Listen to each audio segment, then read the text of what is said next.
अस्सलाम वालेकुम, welcome to अल-नाफ़े goat farm. मैं हूं आपका होस्ट शेख रूहान। आज एक न्यू वीडियो और नए टॉपिक के साथ हाज़िर हुए हैं। आज जी ये हमें एक मसला पेश आया है। ये हमारा ब्रीडर है बड़ा नागरे में, और इसके कानों के ऊपर एलर्जी हो गई है। एलर्जी भी बहुत ज़्यादा सवेर किस्म की, और ये मसला ऐसा है कि अगर आप इसको टाइम पे कंट्रोल ना करें तो आपका जानवर की हालत काफ़ी बिगड़ सकती है और जानवर आपका ज़ाया भी हो सकता है। हुई ये हमारी लापरवाही की वजह से है, और हमारी कोताही है इसके अंदर, जिसकी वजह से हमें ये मसला आया। हुआ ये है कि आज से कुछ दिन पहले ईद का सीज़न स्टार्ट था, और उसके अंदर हम वीडियोस अपलोड हो रही थी हमारे जानवरों की। और ये मुलाजिम ने कहीं इसको कानों से, जब हम जानवर को पकड़ के खींचते हैं और करते हैं, और अगर हमारे हाथ साफ़ नहीं है, ख़ास तौर पे उस बंदे के जो सफाई कर रहा है, सफाई वाला जो हमारा लेबर है, उसने जब इसके कान पकड़े हैं और गंदगी या गलाज़त से भरे हुए हाथ जब लगते हैं जानवर के इस पे, उससे ये एलर्जी हुई है इसको, और ख़ारिश हुई है। और ख़ारिश के बाद यहाँ पे बहुत ज़्यादा मोटे मोटे दाने निकल आए हैं दोनों साइडों के ऊपर, और इनके अंदर पीप थी। और बहुत लेट ये मुलाजिम ने मुझे बताया, और मेरे नोटिस में ये लेट आया जिस वक्त इसकी काफ़ी हालत बिगड़ चुकी थी जानवर की। तो ये आपका टाइम पे ऑब्ज़र्व करना, इसका टाइम पे ट्रीटमेंट करना इंतहाई ज़रूरी है, अदरवाइज़ आप को काफ़ी भारी नुकसान इसके अंदर हो सकता है। तो इसका हमने ट्रीटमेंट किया है, इलाज किया है, वो आपके साथ शेयर करेंगे। दूसरा, ऐसे जब इस किस तरह का जानवर को कोई मसला हो जाए, एलर्जी ख़ास तौर पे हो जाए, तो फ़ौरन से पहले आपने उस जानवर को बाकी जानवरों से अलग कर देना है। जब आपको पता लग जाए कि इस तरह का कोई मसला आया है, ये अब आप देखें, ये अब काफ़ी रिकवर हो गया है। ये जो अभी आपको स्क्रीन पे नज़र आ गया है, इसका हमने ट्रीटमेंट कर दिया है, और ये अब ठीक होना शुरू हो गए हैं। वरना ये येलो येलो कलर के सुर्ख था बहुत ज़्यादा, यहाँ से एलर्जी थी बहुत ज़्यादा, और इसके अंदर पीप पड़ गई थी, मोटे मोटे दाने थे, पीप थी उसके अंदर। तो ये हमने इसका ट्रीटमेंट किया, अल्हम्दुलिल्लाह उसका अच्छा रिज़ल्ट हुआ है, और ये अब काले हो रहे हैं, ठीक हो गए हैं, काफ़ी हद तक ये ठीक हो गए हैं, और बाकी भी ये ठीक हो जाते हैं। वो ट्रीटमेंट आपके साथ शेयर करते हैं, बताते हैं आपको। तो ये हमने इसको अलहदा कर दिया जानवरों के साथ। इंजेक्शंस के अंदर हमने इसको एक तो एवरमेक्टिन का इंजेक्शन लगाया है, क्योंकि मैंने जब इसका बगौर ज़्यादा लिया तो कुछ जगहों पे इसको जिस्म पे चिचड़ लगे हुए थे, उसके लिए हमने इसको एवरमेक्टिन का इंजेक्शन लगाया है। उसके अलावा एट्रोपिन सल्फेट, ये इंजेक्शंस अभी मैं आपके साथ शेयर कर देता हूँ। ये 3-4 इंजेक्शंस हमने इस्तेमाल कराए हैं। अच्छा, वीडियोज़ के अंदर जब मैं इंजेक्शंस बता रहा होता हूँ, तो बहुत सारे लोग बाद में वीडियोज़ के बाद कमेंट करते हैं, या व्हाट्सएप पे मैसेज करते हैं कि जी आपने इंजेक्शन बताया, लेकिन वो लगाना कितना है। ये बॉडी के वज़न के हिसाब से इंजेक्शन के ऊपर लिखा होता है, ज़हमत किया करें इसको पढ़ने की।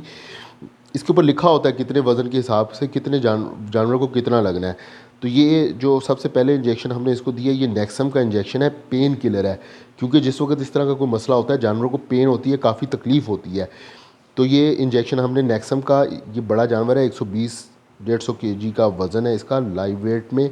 तो हमने इसको 3 से 4 ml नेक्सम का लगाया, पेन किलर लगाया है, साथ में एट्रोपिन सल्फेट।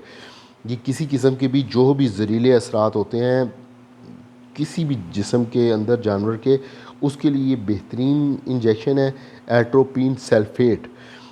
ये मैं बता भी रहा हूँ, आपको स्क्रीन पे नज़र भी आ रहा है, इसका स्क्रीनशॉट लें। आपको कभी इस तरह का कोई मसला आए तो आप ये इंजेक्शन इस्तेमाल करें, बेहतरीन इसका रिज़ल्ट है। ये हमने इसको दिया है 5 ml।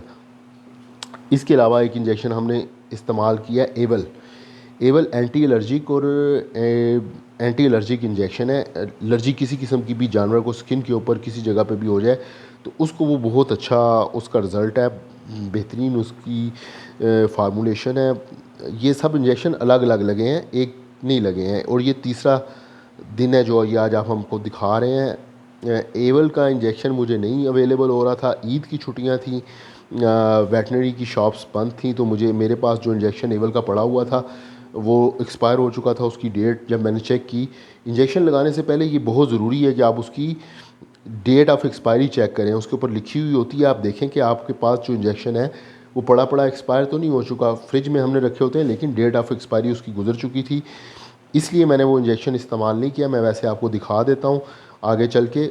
ये फिर हमने इंसानों के मेडिकल स्टोर से एवल का इंजेक्शन हमें मिल गया, वहाँ से हमने ये इंजेक्शंस लिए, 2 इंजेक्शन 3 हमने ये लगाए हैं, यानी कि 5 ml 6 ml हमने साथ में ये एवल का इंजेक्शन लगाया है जो एंटी एलर्जिक इंजेक्शन है।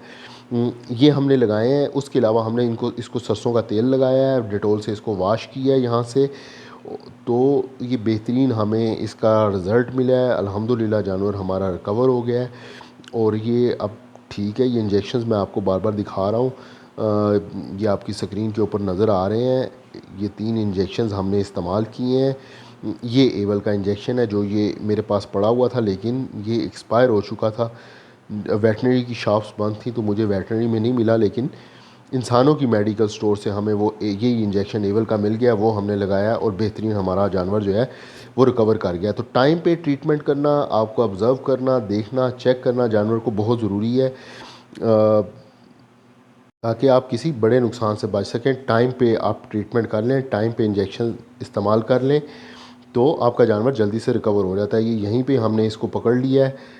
गो कि ये थोड़ा सा लेट हुआ, मुलाज़िम की सुस्ती की वजह से ये मुझे लेट पता लगा, लेकिन अल्हम्दुलिल्लाह ये अब रिकवर हो गया है और बेहतरी की तरफ ये जा रहा है। ठीक है जी, वीडियो क्लोज़ करते हैं। दुआओं में याद रखिएगा। इंशाल्लाह ताला मिलते हैं अगली वीडियो में।